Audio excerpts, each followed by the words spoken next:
لی کن ہی کو فوربس نے 2014 میں دنیا کے 100 بااثر ترین لوگوں کی لسٹ میں بھی شامل کر لیا اور یہ کوریا کا امیر ترین شخص بھی بن گیا۔ یہ اسٹیٹ سے بھی امیر ہو گیا۔ لی کن ہی کی کامیابی کا پہلا ستون ٹیکنالوجی تھا۔ سامسنگ کا R&D بہت مضبوط ہے۔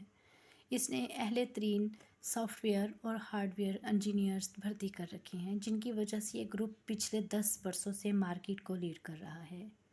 دوسرا، یہ گروپ معیار پر کمپرومائز نہیں کرتا۔ آپ ان کی کوئی پروڈکٹ اٹھا کر دیکھ لیں، پیکنگ سے لے کر سائز تک، آپ کو اس کا معیار حیران کر دے گا۔ اور تیسرا، لی کن ہی خرید و فروخت کا ایکسپرٹ تھا۔ یہ راستے کی ہر رکاوٹ کو خرید کر یا گرا کر آگے نکل جاتا تھا۔ یہ جنوبی کوریا کے قوانین تک بدل دیتا تھا۔ یہ اپنی مرضی کی حکومتیں بھی لے آتا تھا اور اعلیٰ عدالتوں کے جج بھی بدل دیتا تھا۔ چنانچہ یہ اسٹیٹ کے اندر ایک اسٹیٹ بن گیا اور یہ اسٹیٹ اصل اسٹیٹ سے بڑی اور مضبوط تھی۔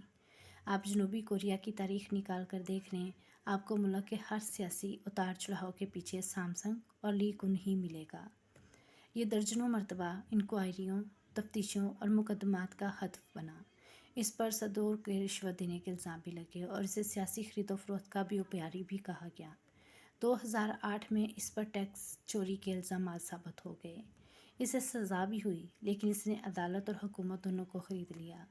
سزا معاف ہو گئی، تاہم اسے انٹرنیشنل اولمپک کمیٹی کا عہدہ واپس کرنا پڑا۔ یہ پورے کوریا میں بدنام تھا، مگر اسے کوئی پریشانی نہیں تھی۔ یہ میدان میں ڈٹا رہتا تھا۔ یہ خود اپنے منہ سے کہتا تھا، آپ اگر دولت سے آسانیاں نہیں خرید سکتے تو پھر آپ کو دولت مند ہونے کا کوئی فائدہ نہیں۔ چنانچہ یہ سامنے موجود ہر شخص کو چند لمحوں میں خرید لیا کرتا تھا۔ اس کی یہ عادت اتنی پختہ ہو چکی تھی کہ اس نے آخر میں زندگی کو بھی خریدنے کی کوشش کی شروع کر دی۔ چیئرمین لی کن ہی کو 2014 میں ہارٹ اٹیک ہوا اور یہ کوما میں چلا گیا۔ اس کی وصیت کے مطابق اسے وینٹیلیٹر پر شفٹ کر دیا گیا اور اس کے لیے نئی ادویات کی ایجاد کا کام شروع کر دیا گیا۔ سامسنگ نے درجنوں ریسرچ اداروں کو فنڈنگ کی، بڑے سے بڑے ڈاکٹر کا بندوبست کیا اور قیمتی سے قیمتی ترین ادویات بنوائی گئیں، مگر لی کن ہی کومے سے باہر نہ آ سکا۔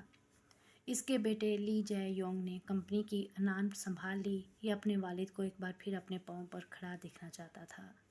اس کی شدید خواہش تھی، یہ ایک بار اپنے منہ سے بولیں، یہ اپنے ہاتھ سے کھائیں اور ایک بار، جی ہاں ایک بار، اپنی آنکھ کھولی سامسنگ کی نئی اسکرین دیکھیں۔ لیکن لی جان یونگ کی کوئی کوشش باور نہ ہو سکی اور یوں 25 اکتوبر 2020 کی وہ شام آ گئی جب ڈاکٹر نے مایوسی کا اعلان کر دیا۔ لیکن کومے کے عالم میں انتقال کر گیا اور اس کا جسم ٹھنڈا ہو رہا تھا۔ ڈاکٹر نے اس کا بازو سائڈ پر رکھا اور مایوسی میں سر ہلا دیا۔ سامسنگ کا مالک مر چکا تھا، لیکن مرنے کے باوجود اس کے اکاؤنٹ میں $20 بلین تھے اور یہ $350 بلین کی کمپنی کا مالک تھا۔ مگر $350 بلین کی کمپنی اور $20 بلین کے اکاؤنٹس موت کا مقابلہ نہ کر سکے۔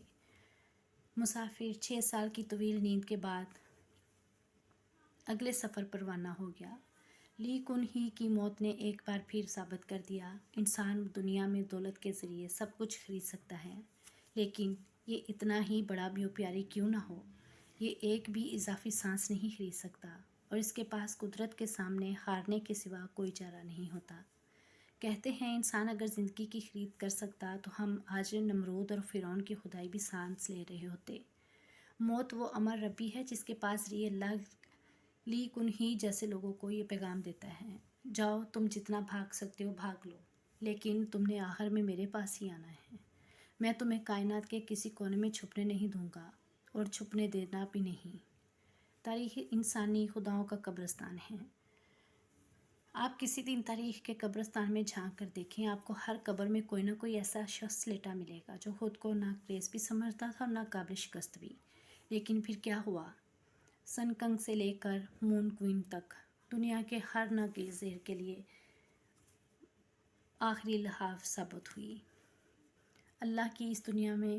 لیکن جیسا شخص بھی 6 سال ہسپتال میں بستر پر لیٹ کر آنکھ نہیں کھول سکا، اور اسے امیر تیمور اور ہٹلر جیسا شخص بھی خالی ہاتھ واپس جاتا ہے، لیکن ہم اس قبرستان میں پوری زندگی میں کی آوازیں لگاتے رہتے ہیں اور ہمیں شرم بھی نہیں آتی۔